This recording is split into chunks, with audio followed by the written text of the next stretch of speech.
তো আল্লাহ বলেন সুম্মা তুরাদ্দুনা ইলা আলিমিল গায়বি ওয়াশ শাহাদা। সূরা জুমআর 8 নম্বর আয়াতে আল্লাহ বলেন কোন মরণ থেকে তোমরা পালিয়ে বেড়াও, কোন মরণ থেকে তোমরা পালিয়ে বেড়াও।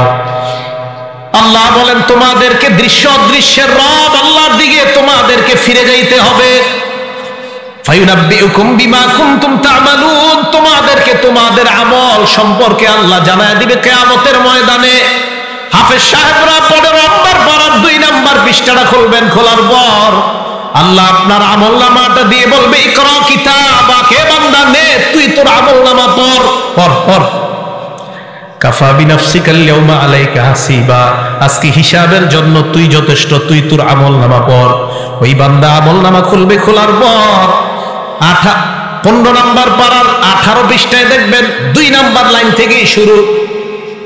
ফাতারাল মুজরিমিন মুশফিকিনা ফিহি, অপরাধীরা এই দেখেন এইভাবে তাকাবে আমলনামার দিকে, বিশাল বড় বড় চক্ষু করে তাকাবে, তাকায় বলবে মালি হাযাল কিতাব, এটা আবার কেমন আমলনামা, লা ইগাদিরু সগীরাতান ওয়ালা কাবীরাতান ইল্লা আহসাহা, এটা দিয়ে ছোট ছাড়ে নাই বড় ছাড়ে নাই, আমি যত অপরাধ করলাম সমস্ত অপরাধ দেখি এই জায়গার মধ্যে লেখা।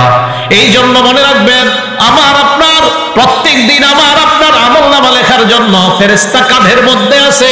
সূরা ইনফিতর 10, 11, 12 নম্বর আয়াতে আল্লাহ বলেন ইন্না আলাইকুম লাহাফিজিন, তোমাদের সাথে সংরক্ষণকারী ফেরেশতা আছে, কিরামান কাতিবিন, লেখক ফেরেশতারা, ইয়ালামুনা মা তাফআলুন, তোমরা যা করো তারা তা জানে। এবার আপনারা একটা আয়াত সারা জীবন উলামায়ে কেরাম সহ সবাই মনে রাখবেন। সূরা আলাকের 14 নম্বর আয়াতে আল্লাহ বলেন বান্দা হাত দিয়ে যখন গুনাহ করো, পা দিয়ে যখন গুনাহ করো, চোখ দিয়ে যখন গুনাহ করো, কান দিয়ে যখন গুনাহ করো, সূরা আলাকের 14 নম্বর আয়াতটা মনে রাখবা। আল্লাহ কয় আলাম ইয়ালাম বিআন্নাল্লাহা ইয়ারা, এই বান্দা এই তুই কি করস, তুই জানোস না আমি তোরে দেখি, বলতেছে আল্লাহ বলতেছে এই তুই জানোস না আমি তোরে দেখি, এই যে হাত দিয়ে গুনাহ করতেছে, এই আলাম ইয়ালাম, এই সে কি জানে না? আল্লাহ কয় আরে তার কি হলো, সে কি জানে না? বিআন্নাল্লাহা ইয়ারা, আমি আল্লাহ তাকে দেখছি, সে কি জানে না? সে হাত দিয়ে কিভাবে গুনাহ করে, সে জানে না আমি তাকে দেখছি?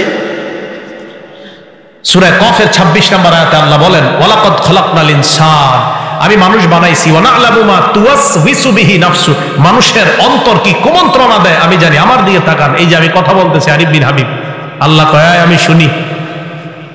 এবার আমি মুখ বন্ধ রাখলাম, জিহ্বা দিয়ে বলতেছি, আল্লাহ কয় এটাও শুনি। মুখ বন্ধ, জিহ্বা বন্ধ, মনে মনে মনে মনে শুধু কল্পনা করছি, আল্লাহ কয় বান্দা এটাও শুনি। তুমি কি বলবা সব শুনি আমি, এজন্য আমার দিকে তাকান। আল্লাহ কয় ইয়ালামু খাইনাতাল আয়ুনি ওয়া মা তুখফিস সুদূর, এই তুমি চোখের কোণা দিয়া কি কি গুনাহ করো, ডাইরেক্ট করো না, চোখের আর চোখে তুমি কোনো গুনাহ করতেছো, ইয়ালামু এ বান্দা আমি কিন্তু তোর চোখের এই কোণার খেয়ানত সম্পর্কে আমি জানি।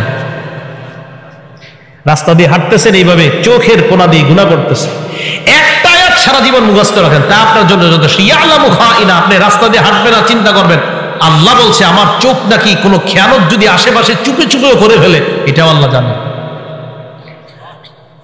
তো 26 নম্বর আয়াতে আল্লাহ বলেন আমি কিন্তু জানি। তো জানার পরে আল্লাহ আপনি কিভাবে জানেন? প্রশ্ন, ওয়া নাহনু আকরাবু ইলাইহি মিন হাবলিল ওয়ারিদ, তোমার গলার যে দমনি এটারও আরো কাছে আমি আল্লাহ থাকি।